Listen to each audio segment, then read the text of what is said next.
que a través de las redes sociales, del internet, de la televisión, pueden tener, es un privilegio de veras, tener el privilegio de escuchar la palabra de Dios. Cuando la palabra de Dios es escuchada, hay esperanza, hay fe, hay fortaleza, y no perdemos esta esperanza que debemos mantener hasta el fin todos los que hemos sido llamados a seguir a Jesús, porque es a quien seguimos finalmente.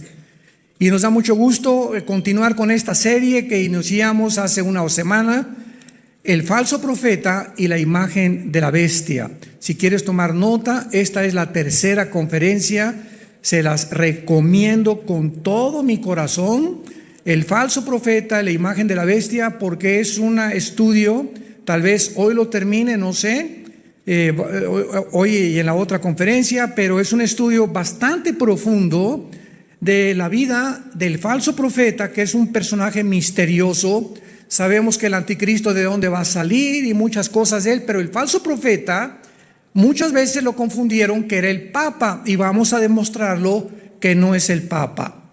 Y vamos a descubrir que este falso profeta que nos revela Apocalipsis capítulo 13, versículo 11 en adelante, va a ser este personaje que va a ser el ministro de propaganda, de economía y de religión del anticristo.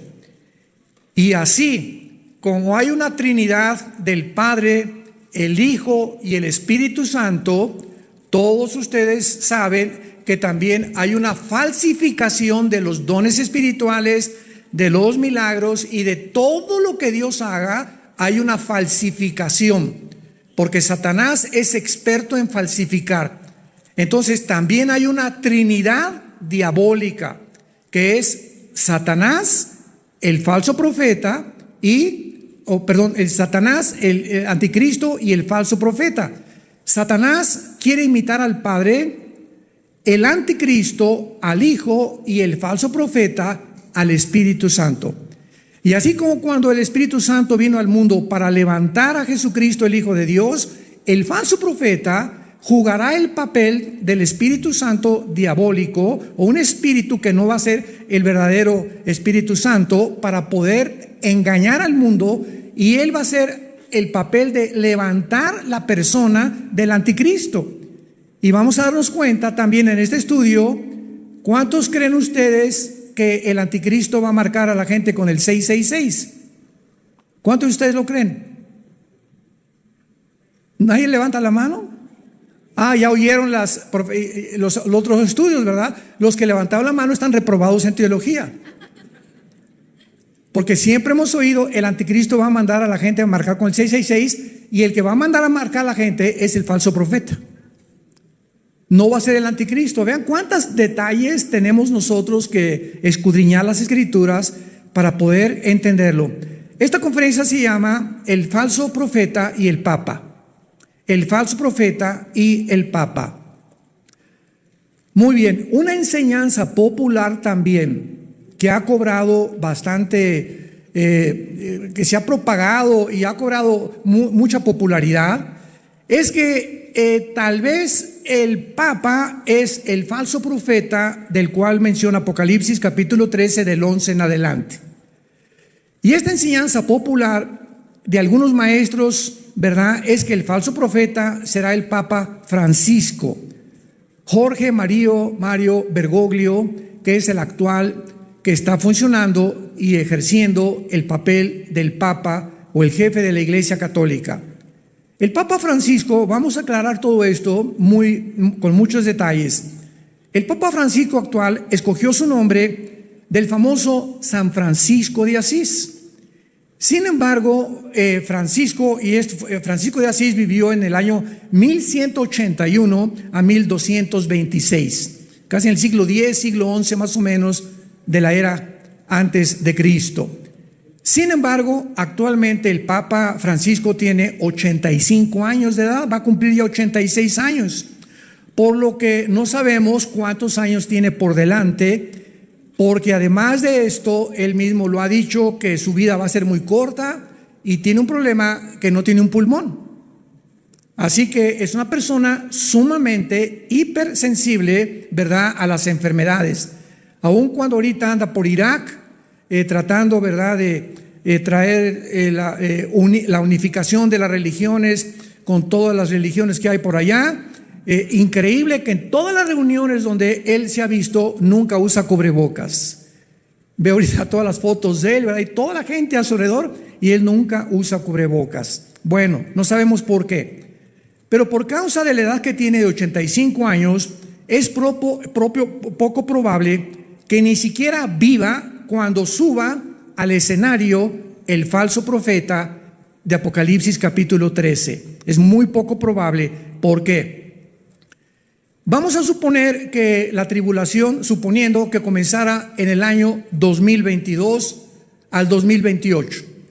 El Papa Francisco tendría entonces cerca de 93, 94 años de edad, y él no podría de ninguna manera fungir con la actividad y el papel y todas las cosas que el falso profeta va a desarrollar durante el tiempo que el anticristo surja. El falso profeta surgirá al escenario mundial, apúntalo, a la mitad de la tribulación. A la mitad de la tribulación estamos hablando a los 3 años y medio.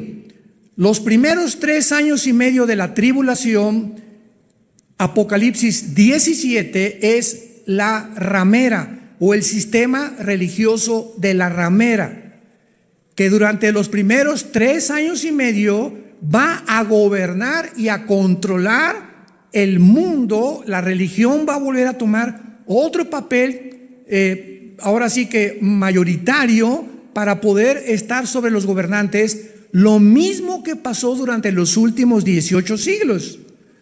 En 18 siglos hasta el siglo XX, el Vaticano controló, dirigió, influenció a todos los reyes y a todos los gobernantes de Europa. No podía nadie casarse sin la autoridad del Papa.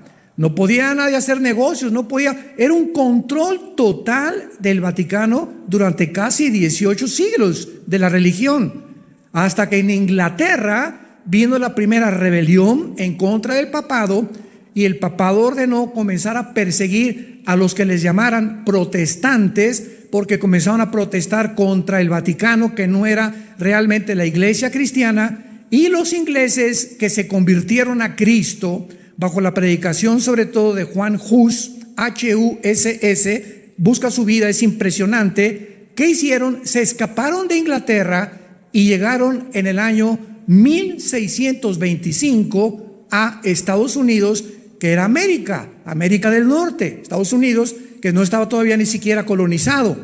Y estos peregrinos que llegaron a Estados Unidos, a Rhode Island, 1625, comenzaron a llegar con la Biblia en la mano. Entonces fundaron la nación de Estados Unidos, o el fundamento fue con este libro, la Constitución americana, las leyes americanas. En los juzgados, en los tribunales americanos siempre usan la Biblia. El presidente, cuando toma posesión, inclusive el presidente Joe Biden, que no es cristiano, puso la mano sobre la Biblia. Entonces esta nación de Estados Unidos fueron fundada por los peregrinos que huían de la persecución de Europa. Y ya después vino la época de las misiones.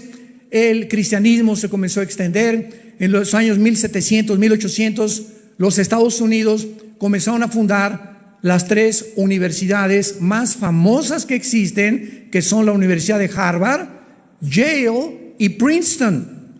Y estas 3 universidades fueron fundadas para preparar cristianos y líderes. Fueron fundadas por pastores. Y son las 3 instituciones ahorita, los 3 bastiones más grandes del comunismo, del socialismo, del ateísmo, del materialismo y del darwinianismo. O sea, se rompió completamente todo aquello que tenía el propósito de poder convertirse en una fuente de propagación del evangelio de la gracia de Dios. Entonces vemos nosotros que en la Biblia siempre se menciona al anticristo, lo vamos a ver, con 3 años y medio de gobierno.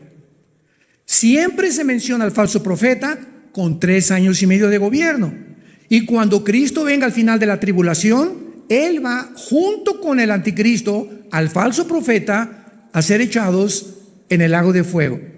Por lo que en los últimos 3 años de la tribulación, que se llama la gran tribulación, el anticristo y el falso profeta trabajarán con un compadrazgo, unidos continuamente, como lo vamos a ver, por lo cual no puede ser el falso profeta el papa, porque el papa va a encabezar los primeros 3 años y medio que se conoce en Apocalipsis 17 como la gran ramera, y este sistema religioso sí va a ser el líder un papa. Pero no sabemos ni creemos que sea Francisco por su calidad física tan débil, ¿verdad? Y que está menguando cada vez más su vida física y sobre todo su problema pulmonar que él tiene. Ahora, ¿qué es lo que está haciendo Francisco ahorita antes de que venga tal vez el próximo papa? Que puede ser realmente, yo casi estoy seguro, ¿verdad? Es mi opinión personal, que el próximo papa puede ser el falso profeta. Si nos encontramos tan cerca como la Biblia lo dice, era importante que el nuevo papa o el que siga después de Francisco, si se va a convertir la gran ramera, vamos a leer el capítulo 17 de Apocalipsis. Vi entonces uno de los 7 ángeles que tenían las 7 copas, Apocalipsis 17, y habló conmigo diciéndome: ven acá y te mostraré la sentencia, o sea, el juicio contra la gran ramera, la que está sentada sobre muchas aguas. Brínquense al versículo 18. Y la mujer que has visto es la gran ciudad que reina sobre los reyes de la tierra. ¿Quién es la gran ramera? Una ciudad. ¿Ven cómo se puede estudiar la Biblia tan claramente? No es de interpretación privada la Biblia. Entonces, hay una ciudad que ya en tiempos de Juan se había prostituido o estaba comenzando a prostituirse con las demás naciones. ¿Qué es lo que ha pasado durante los últimos 20 siglos o 2000 años? Y dice el versículo 2, con la cual han fornicado los reyes de la tierra, y los moradores de la tierra se han embriagado con el vino de su fornicación. Vean ustedes la palabra ramera y fornicar. Son 2 términos que se usan dentro de todo lo que sea el área sexual, ¿verdad? Una ramera es una mujer que vende su cuerpo por dinero o por interés. O hay muchas mujeres que ni siquiera por eso, por conveniencia de quedar bien con el jefe, para que me den un papel en esa película, ¿verdad? Tienen que pasar, les dicen pasar por las armas, pasan por el coproductor, por el productor, por el director, con tal de llegar a ser estrellas de cine o grandes deportistas o tener algunos otros beneficios. Eso es lo que se llama la prostitución, que tú entregues tu cuerpo a cambio de algo, es vender el sexo. Y la palabra fornicar es la palabra porneia, con P de papá, que en la Biblia se usa para cualquier relación sexual ilícita. O sea, fornicar se usa para las personas que usan el sexo para sí mismos. La famosa masturbación, estás fornicando tu propio cuerpo. Dios te prohíbe que uses el sexo para tu propio deseo. 1 Corintios capítulo 7 lo explica muy bien. Número 2, con bestias, se llama bestialismo, usar el sexo con animales. Número 3, hombre con hombre, se llama homosexualismo, mujer con mujer, ¿verdad? Todos estos homosexualismos o lesbianismo son fornicación.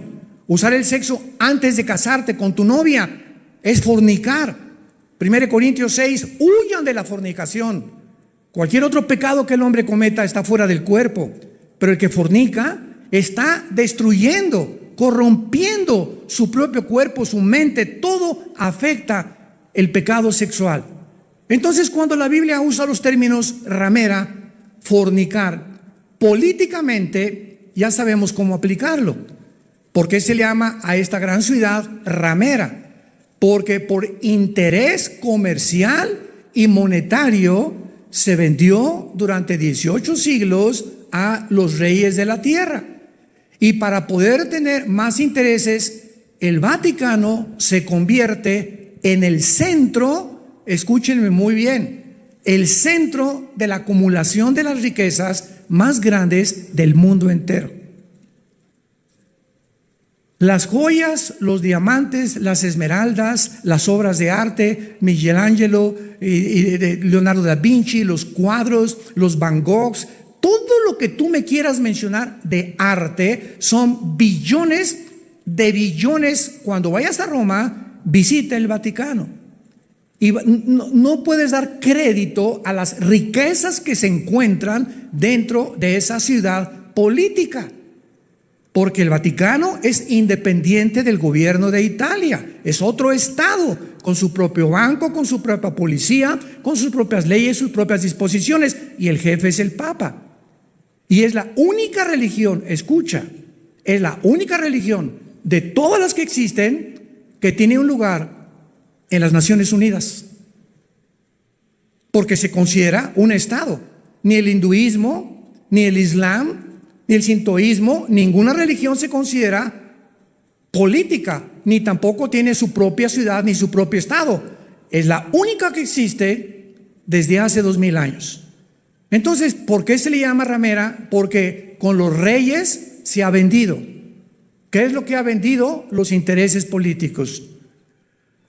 Yo recuerdo hace mucho tiempo cuando nosotros mi hermano y yo, Alejandro, fuimos educados en colegios lasallistas, muy buena educación académica, muy buena. Primaria, secundaria y preparatoria la hicimos en colegios de La Salle.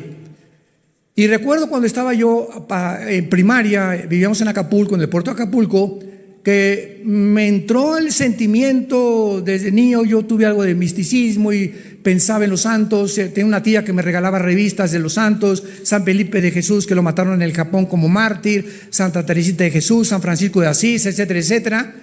Y le dije a mi papá, quiero ser padre. ¿Qué? Me dijo mi papá, ¿cómo que sí? Quiero ser cura, le dije.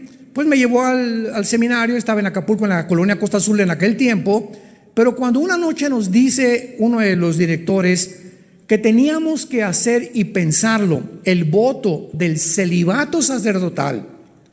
¿Celibato sacerdotal qué es eso? Le pregunté al maestro y me dice, si ustedes van a aceptarse y van a ser establecidos como curas o como padres o como le quieras llamar, que ninguno es apropiado, porque no son padres ni curas tampoco, ni curan nada, no te puedes casar. ¿Cómo que no me puedo casar? No se pueden casar. ¿Y por qué no se pueden casar? Y nos dijo la verdad, porque si te casas formas una familia. Y si tienes una familia, tienes que sostener a tu familia, y entonces ¿cuánto vas a mandar al Vaticano de dinero? Entonces la cosa es que los que sirven al Vaticano no se casen para que no tengan lealtad a nadie más que al Vaticano, y lo que ganen y lo que entra de limosnas en la iglesia se tenga que mandar al Vaticano. Y así fue durante casi 2000 años, por eso se convirtió en el estado más rico del mundo entero. Y vamos a ver que el anticristo en los últimos 3 años de la tribulación, cuando el falso profeta se levante, los 10 gobernantes del anticristo van a quemar Roma y van a quemar el Vaticano. Y el anticristo se va a apoderar de todas las riquezas, Daniel 8, 23 al 25, que existen para poder aumentar su poder en el Medio Oriente. Así que ahorita hay una gran relación entre Irak, Siria, el Medio Oriente y el Vaticano. ¿Cuál es esa relación? Qué interesante que ahorita Francisco se encuentre en Irak, que para ir a confortar a los cristianos que el grupo terrorista de ISIS asesinó y mató. Hay algo más de trasfondo, no fue nada más eso. Él no va a ir a arriesgar su vida porque fue un riesgo tremendo que él fuera a un lugar donde hay tanta conmoción, ¿verdad? Política y económica y religiosa sobre todo, porque el Medio Oriente es un polvorín religioso, es una olla express. Entonces nos damos cuenta que si realmente la Biblia tiene razón, estamos verdaderamente en el umbral de la venida de Jesucristo. Muy bien. Veamos entonces que el periodo de la tribulación va a durar 3 años y medio para el anticristo y para el falso profeta. Los primeros 3 años de la tribulación va a ser el sistema religioso, no el anticristo, el que va a tener el control religioso hasta de la economía. ¿Cómo lo podemos saber? Apocalipsis 17 nos encontramos ahí, versículo 3 en adelante. Y dice Juan, me llevó en el espíritu al desierto, vi a una mujer sentada sobre una bestia escarlata, llena de nombres de blasfemias, que tenía 7 cabezas y 10 cuernos. Y la mujer, acordémonos que es una ciudad, y la mujer estaba vestida ¿de qué color? Púrpura y escarlata, que son los colores del Vaticano. Son oficiales y obligatorios. Adornada de oro, de piedras preciosas y de perlas, y tenía en la mano ¿qué cosa? Cuando yo comencé a ser acólito, porque antes de que decidiera que yo quería ser cura o padre, tenía como 13, 14 años de edad, teníamos primero que hacer monaguillos o acólitos, como le llamaban en aquel tiempo. No sé, ahorita ya no se usa. Estoy hablando de mi época, antes de Cristo, no tanto, ¿verdad? Pero nos entrenaron en el colegio de La Salle. Ahí nos entrenaron a aprender latín, o por lo menos las respuestas que el acólito tenía que darle al padre. Entonces, pues yo me ponía de un lado, ¿verdad? Teníamos que ir a la catedral que estaba ahí en la plaza principal de Acapulco, en el mero Zócalo. Está la catedral inmensa que ya tiene más de, creo que 100 años. Y entonces llegaba el padre o el obispo, yo me hincaba de un lado y el acólito del otro lado. Y entonces llegaba un momento en que el sacerdote, el cura o el padre agarraba el cáliz y lo levantaba, y entonces decía en latín: Adeum quaeletifica juventutem meam. Todavía me acuerdo de algunas cosas. Y yo le contaba: Quia tuis Deus fortitudo deas curtitud pulistis. ¿Qué significa esto? Que cuando el cura entraba al altar decía: entro a ofrecer al altar de Dios el sacrificio por los vivos y los muertos. Tú le preguntas, vean cuánta ignorancia hay en el mundo entero. Pregúntale a cualquier amigo, ¿verdad? Pero con todo el amor y con toda la misericordia que podamos tener, porque es pura ignorancia nada más. Y toda la mayor parte de nosotros pertenecíamos a ese mundo de tinieblas, donde no sabíamos ni siquiera en qué creíamos. Pregúntale a cualquier amigo católico, a tu abuelito, lo que sea: abuelita, ¿qué es la misa? Oye, primo, ¿qué es la misa? Oye, tío, ¿qué es la misa? El 95% de la gente no te va a dar respuesta. Te va a decir, pues es el cáliz, es etcétera, etcétera. Y mira, apúntalo, abuelita, apúntalo, tío. De acuerdo al Concilio de Trento, se dictaminó y se institucionalizó que la misa es un sacrificio por los vivos y por los muertos. En otras palabras, si algún personaje de tu familia se muere y tienes algún difunto, una misa gregoriana lo saca del purgatorio. 1000 años, 1500 años, porque Roma estableció que cuando se morían nadie se iba directo al cielo. Pasabas por un lugar que se llama el purgatorio, que no está en la Biblia. Y ahí en el purgatorio tenías que pagar o penar, y las misas gregorianas, apúntalo, gregorianas, después de que se muere tu abuelita, tu tío: oiga, padrecito, ¿verdad? Pues quiero ¿cómo le hacemos para que ya no sufra tanto mi abuelito en el purgatorio? Una mesa gregoriana, de a cómo no. Y entonces ya se ofrece la misa, porque es por los muertos también, y le ayuda a la persona que está en el purgatorio a tener menos tiempo y salir rápido para el cielo. Y los niños que se mueren sin bautizarse se iban al limbo. ¿De dónde sacaron eso? No sé, ni en la Biblia del Mormón se encuentra esto. Entonces, todas estas cosas que practicábamos muchos de nosotros, ¿por qué lo hacíamos? Porque no conocíamos la verdad de la palabra de Dios.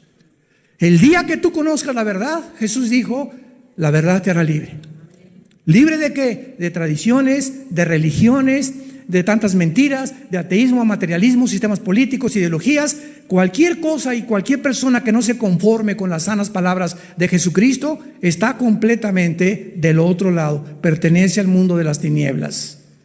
Tiene insanidad mental, las tinieblas han cegado su corazón, y como guías de ciegos nos dejamos guiar por esos guías que no tenían la Biblia como la guía más segura y protectora de nuestra alma. Entonces, si los primeros 3 años y medio, para que lo vayas ya entendiendo esa cronología, le pertenecen al tema religioso, ¿dónde está? Seguimos leyendo versículo 4, la mujer, 17:4, Apocalipsis, Estaba vestida de púrpura, escarlata, adornada de oro, piedras, en la mano un cáliz de oro lleno de abominaciones. Cuando el cura levanta el cáliz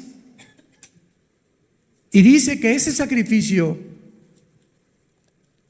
es por los vivos y por los muertos, vean lo que está diciendo. Aquí está la cruz. En el Antiguo Testamento se ofrecían sacrificios de animales como un símbolo o una sombra de la sangre que Cristo en la cruz iba a derramar por nosotros.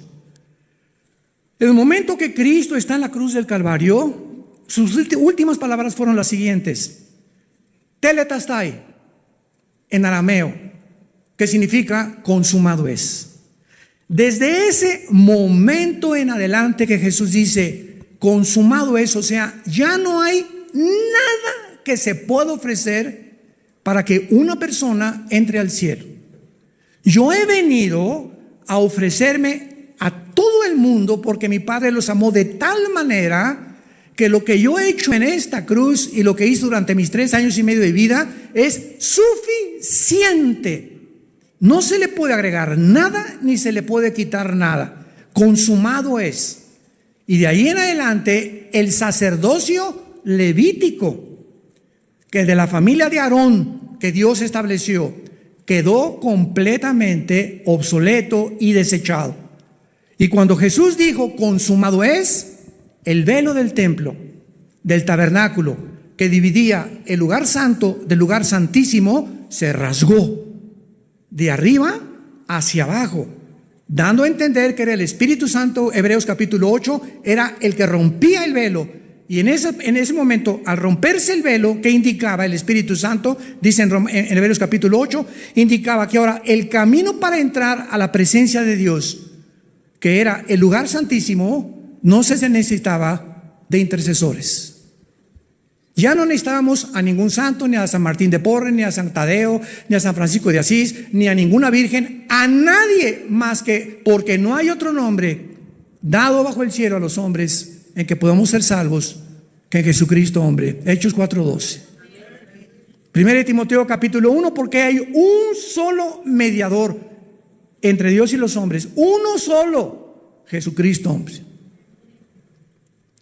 Lo más irónico es que estos versículos se encuentran en la Biblia católica, aún en la Torre Samá de la Nácar Colunga y al Universal, que son las 3 versiones que produjo las sociedades bíblicas en Inglaterra. Se encuentran estos versículos ahí, pero no los ven o no los entienden y ven lo que les conviene, ¿verdad? Es que Jesucristo le dijo a Pedro, sobre esta roca edificaré mi iglesia. Espérame tantito, si tú ves en el original, le está diciendo sobre esta roca, y esta roca, dice 1 Pedro capítulo 2, el mismo Pedro que es Jesús.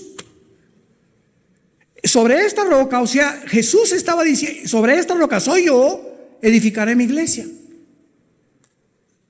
Y la historia nos lo corrobora. Porque los primeros 300 años después de que se muere Cristo, los primeros 300 años del cristianismo, ¿quién fue el primer papa? Por el amor de Dios. Ya no quiero decir Virgen de los Remedios. Ya me criticaron. ¿Quién fue el primer papa? No hubo papas en 350 años. Constantino fue el último emperador romano que nombró al primer pontífice, que significa el constructor o el puente entre el cielo y la tierra. Entonces el imperio romano duró la cantidad más 200, 300, 400 años políticamente, y el imperio romano llega un momento en que Constantino muere, absorbe el cristianismo como la religión oficial del imperio romano. Pasaron 350 años y un emperador romano es el primero que nombra a alguien para que el imperio político se dé la voltereta y el imperio romano continúe, como la Biblia lo profetizó, ya no políticamente, sino religiosamente, gobernando a los hombres.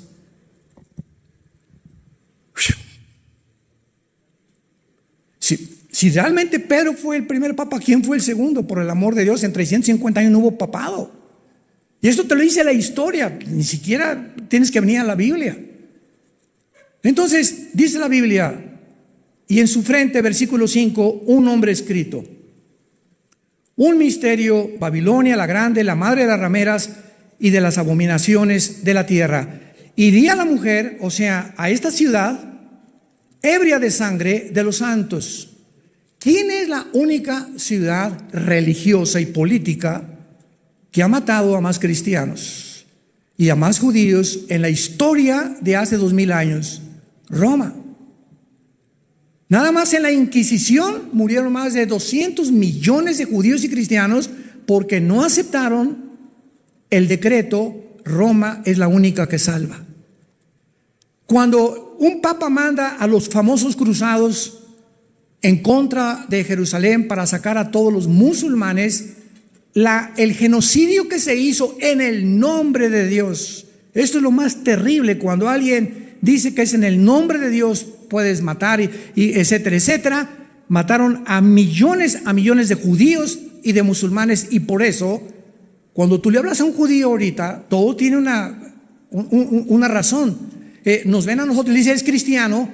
Un judío no sabe que es un católico y un cristiano, creen que somos iguales, y entonces sospechan y no quieren saber nada de nosotros porque creen que nosotros somos católicos, y no entienden que el catolicismo es la corrupción del cristianismo, y que el cristianismo no es una religión. El cristianismo es una relación personal, viva, dinámica, orgánica, con un hombre que se llama Jesús.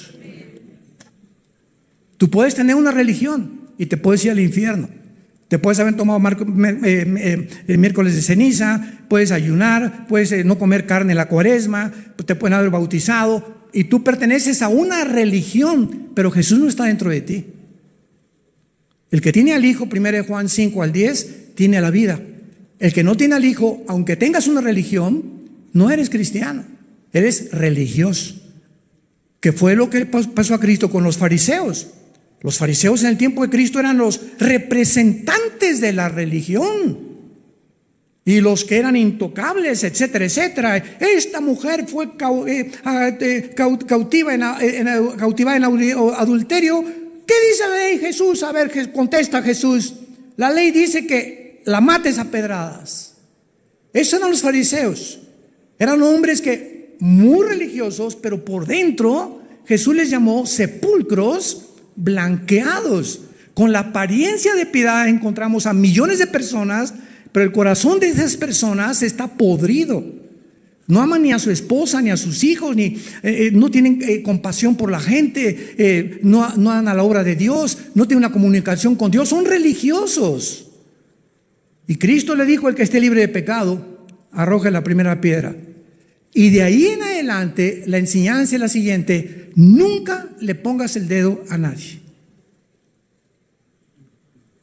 Nunca le pongas el dedo a nadie, porque acuérdate que tú apuntas con un dedo y 3 te apuntan a ti.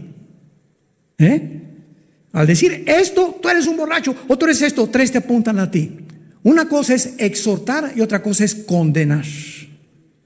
Entonces tú conoces una prostituta, conoces un drogadicto, conoces un borracho, un homosexual. Nosotros no podemos, el único que condena es Dios.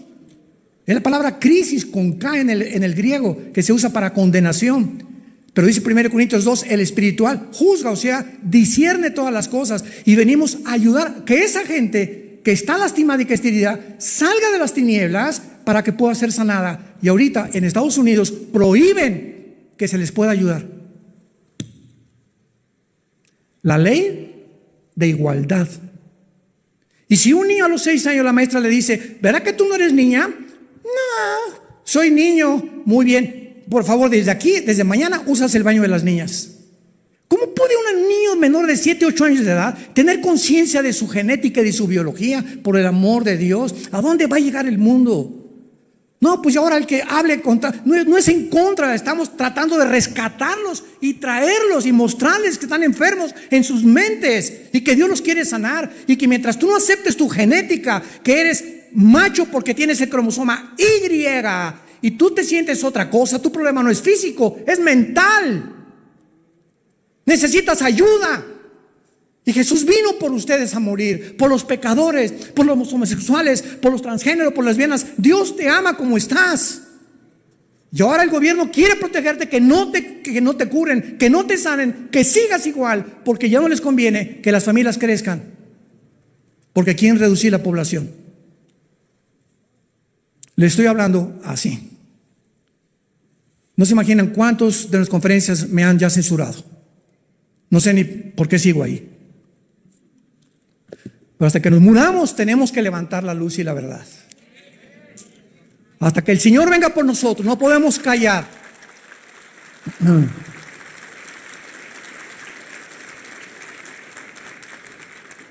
La clave está en el versículo 3 de Apocalipsis 17. Me llevó en el espíritu al desierto y vi a una mujer sentada, o sea, la ciudad religiosa, sentada sobre una bestia escarlata. ¿Quién es la mujer? La ramera, el sistema religioso. ¿Y quién es la bestia escarlata? El anticristo. ¿Cómo se representa entonces esta imagen? Vean ustedes, el anticristo es como una bestia, vamos a poner en este caso un caballo, y el jinete es la mujer, representando que es el sistema religioso el que está controlando el sistema político. Lo que pasó por 18, o sea, la historia nos enseña que el hombre no aprende de la historia. Esto ya lo vimos por 18 siglos, se va a volver a repetir, pero ahora con un dictador mundial. Entonces, si es el sistema religioso el que se describe en el capítulo 17, montado sobre el anticristo, que representa el poder político, el poder religioso va en los próximos meses o años a ejercer la más grande influencia sobre la misma política. Y cuando después de los 3 años y medio se le haya dado oportunidad al sistema religioso con el papado de influenciar la humanidad, entonces a los 3 años y medio, los 10 gobernantes, que es la confederación política que el anticristo va a formar, van a ir a quemar la ciudad, porque cuando el anticristo entre a gobernar, él no va a permitir ningún sistema religioso más que el suyo. Entonces nos damos cuenta de lo siguiente, que esto es muy importante, si lo quieren apuntar. En la Biblia, en el Apocalipsis, los versículos no están, o los capítulos, en orden cronológico. Por favor, esto es bien importante, apúntalo. En primer lugar está el capítulo 17, que es la Babilonia eclesiástica. El capítulo 17 Apocalipsis nos narra el surgimiento y la caída del sistema religioso más terrible que ha sucedido en los últimos 2000 años. Después del capítulo 17 viene el capítulo 11, porque en el capítulo 17 es destruido el sistema religioso. En el capítulo 11 se nos muestra el surgimiento o la posesión demoníaca del anticristo. Y el anticristo entra a establecer su gobierno a los 3 años y medio. Y dice Apocalipsis 11, y vi surgir del abismo a la bestia que mató a los 2 profetas. O sea, el anticristo es una persona, escuchen con cuidado, la bestia es otra persona. El anticristo es un ser humano, la bestia es el espíritu demoníaco o el principado demoníaco que va a entrar a poseer al anticristo. Porque en Apocalipsis 16, en la 5ª copa, dice la Biblia, y vi salir de la boca del dragón, de la boca de la bestia y de la boca del falso profeta, 3 espíritus de demonios. Del dragón de Satanás salió un demonio. Del anticristo salió otro. No se metieron. Cuidado, estaban saliendo de ellos. Y del falso profeta salió otro. O sea que esta trinidad diabólica está completamente poseída y ellos pueden sacar y pueden entrar demonios a ellos. Y estos 3 demonios que salen, Apocalipsis 16, 12, van a los reyes de la tierra. Estos 3 demonios van a ir y van a influenciar a los gobernantes para traerlos, para reunirlos al valle de Josafat, Joel capítulo 3, para la guerra del Armagedón, que es la 3ª guerra mundial. Esto es impresionante. Cuando yo estuve leyendo esto hace como 1, 2, 3 semanas, me cautivó eso. De la boca salieron, y de la boca habla el corazón. De la abundancia del corazón habla la boca. De tu boca puede salir maldición y de tu boca puede salir bendición. Ten cuidado cuando maldigas a tus hijos. Eres un bueno para nada, no sirves para nada, Pepito. Tienes patas de rana. O que tú insultes a tu esposo, o que tú insultes a tu esposo. Eso que sale de nuestra boca lleva poder, lleva poder. La palabra de Dios. Cuando hablamos la palabra de Dios, mis palabras, Jesús dijo, Juan 6, son espíritu. Sale algo que va más allá de la capacidad de poder comprender lo que es espíritu. Son espíritu y son vida. Cuando hablamos vida, bendición a nuestros hijos, los estamos edificando, construyendo. Cuando tú bendices a tus enemigos, a tu ex esposo, al que te violó, al que te robó, Padre, yo lo bendigo. Ese ladrón que se acaba de ver mi televisión, lo bendigo, Padre, aunque no quiero. Señor, yo lo bendigo, ¿verdad? Y te pido por él. En ese momento, dice Romanos 12, estás acelerando que Dios lo juzgue. Fíjate nada más cómo opera el mundo de espiritual, ¿no? En lugar de digas, eres tal por cual, hijo de tal por cual, ¿cómo es posible que me haga esta cosa? Te maldigo. Se te regresa. Se te regresa lo que tú hables en contra de alguien. Y cuando tú lo bendices, en ese momento le estás diciendo a Dios, Señor, te lo encargo, yo quiero tener paz, yo lo bendigo, no quiero que a nadie le vaya mal, hayan hecho lo que han hecho, yo los bendigo en el nombre de Jesús. Padre, en ese momento Dios entra en acción y ascuas de fuego amontona sobre su cabeza. ¿Ves cómo opera el mundo espiritual? Tenemos que aprender a ser cristianos, y cuando aprendes el mecanismo del mundo espiritual, te vuelves más que vencedor. Más que vencedora por aquel que nos amó. Ahora, muy bien, vemos entonces que la Iglesia Católica Romana, como el sistema religioso mundial de la ramera, prosperará 3 años y medio. Número 2, a la mitad de la tribulación, la ramera, el anticristo, pensará que se ha sobrepasado en sus funciones y entonces se va a convertir en un problema futuro para él. Y él va a destruirla. ¿Dónde lo encontramos eso? Apocalipsis 17, versículo 2. Recordamos que la bestia fue representada en el versículo 3 con 7 cabezas y 10 cuernos, ¿se acuerdan, verdad? ¿Por qué al anticristo se le representa con 7 cabezas?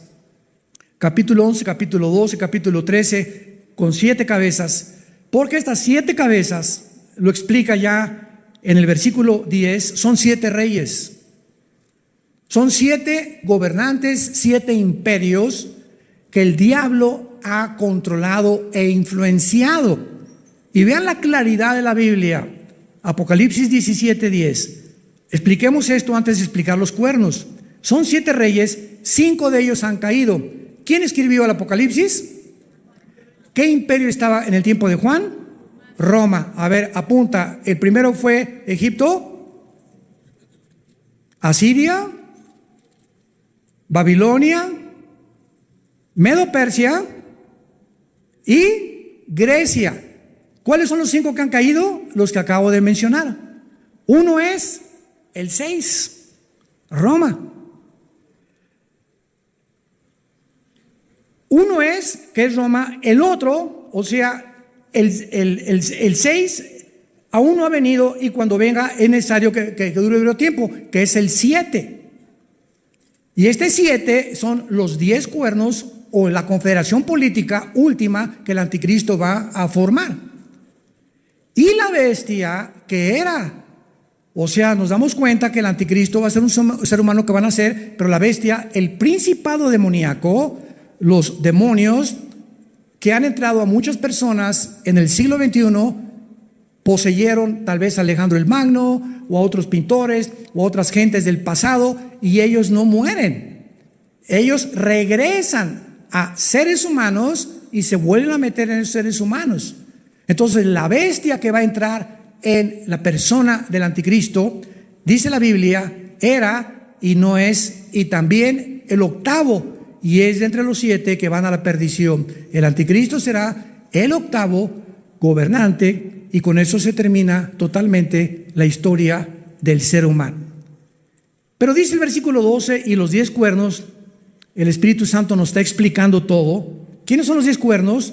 Son 10 reyes, son 10 gobernantes que aún no han recibido el reino. En el tiempo de Juan, este gobierno no existía de los 10 cuernos, pero por una hora recibirán autoridad como reyes juntamente como la bestia o con la bestia.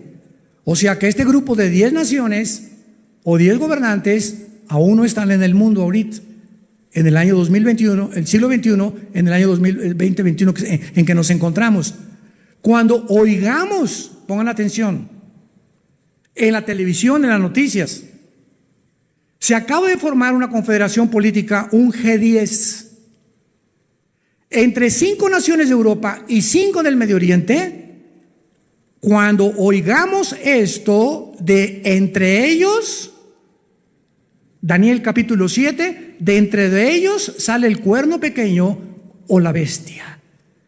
No es hasta que se forme esta confederación política que no podemos especular.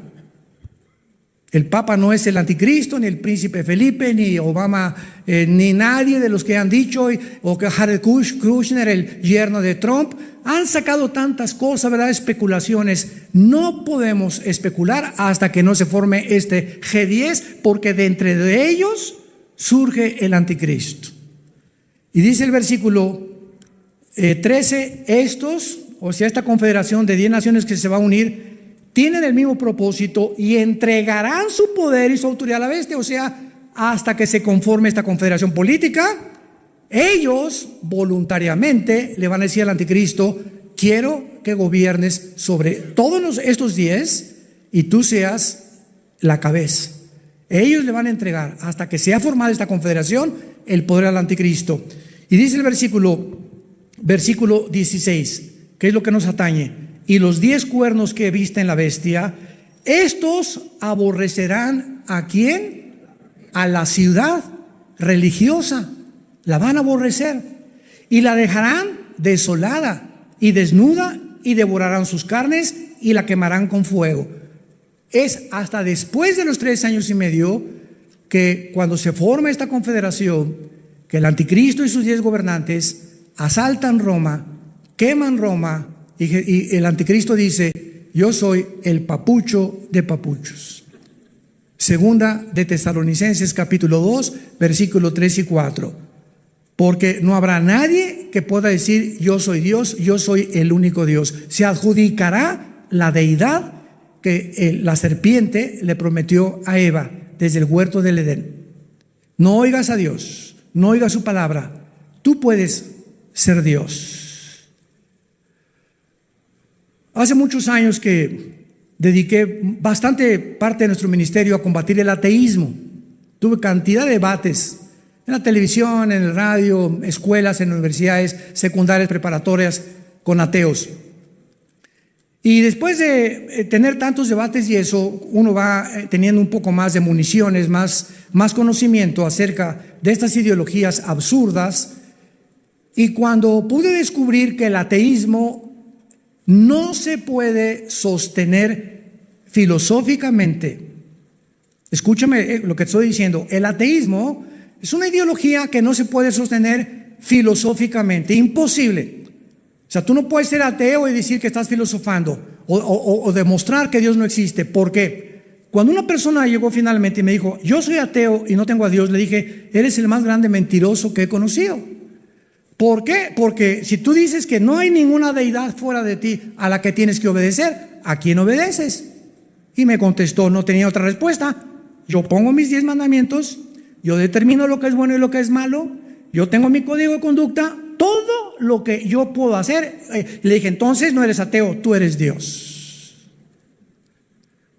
No hay nadie que pueda decir que no es Dios. Si no aceptas el Dios que hizo los cielos y la tierra, te conviertes en Dios.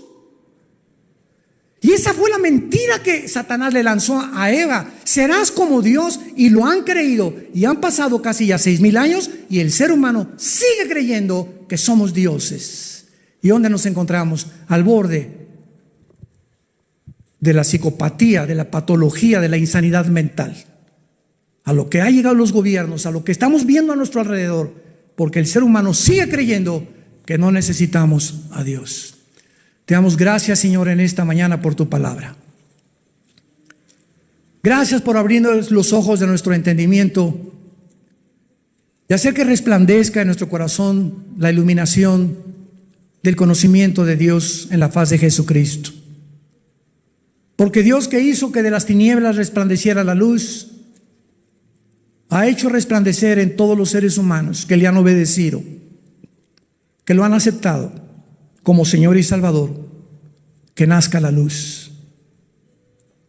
Padre, te doy las gracias porque hace 1 o 2 días vi a mi nietecita que nos has regalado. Y yo le decía a mi esposa hace 1 o 2 días, esta bebé, cuando abre los ojos, busca la luz. Queda hipnotizada con cualquier lámpara, con cualquier cosa, y ahí se queda el bebé viendo la luz. Y entonces le dije a Dios, ¿qué puedo sacar de esta experiencia, Padre? Y fue muy fácil. Hemos nacido para buscar la luz desde que nacemos. Porque nacimos para la luz, no para las tinieblas. Y los bebés lo manifiestan desde que ni siquiera tienen la mínima información en su subconsciente. Buscan la luz. Gracias, Señor, porque llegó un tiempo en nuestra vida que supimos que al encontrar a Jesucristo era esa luz que buscábamos, en filosofías, en ideologías, en tantas tonterías que no hicieron nada en nuestra vida más que amargarnos, llenarnos de odio, de rencor contra la misma raza humana. Te pedimos, Señor, en esta mañana que nos guardes de todo virus, del lazo del cazador, de la peste destructora, de saeta que vuela de día. Caerán 1000 a nuestro lado y 10,000 a nuestra diestra, Señor, pero a nosotros no nos llegará. Tu pueblo en Egipto tuvieron luz, tuvieron comida, tuvieron sanidad. No hubo ningún muerto porque era tu pueblo y hacías diferencia entre el mundo y tu familia. Guárdanos, Padre. Pon nuestros pies sobre la roca, porque en ti hemos puesto nuestra confianza. Esperanza mía, roca mía, mi Dios en quien confiaré. Tú eres la única roca en la cual podamos nosotros descansar. Y si hay alguna persona de ustedes que nos ven por la televisión o presencialmente que no tienes a Cristo en tu vida, entrégale en este momento tu corazón. Dile ahí desde donde tú te encuentras, Señor, te pido perdón por mi vida, por mi terquedad, por mi soberbia intelectual. Señor Jesús, creo que en la cruz pagaste con tu sangre por mis pecados y te pido que entres a mi corazón como mi Señor y mi Salvador. En el nombre de Jesús. Amén.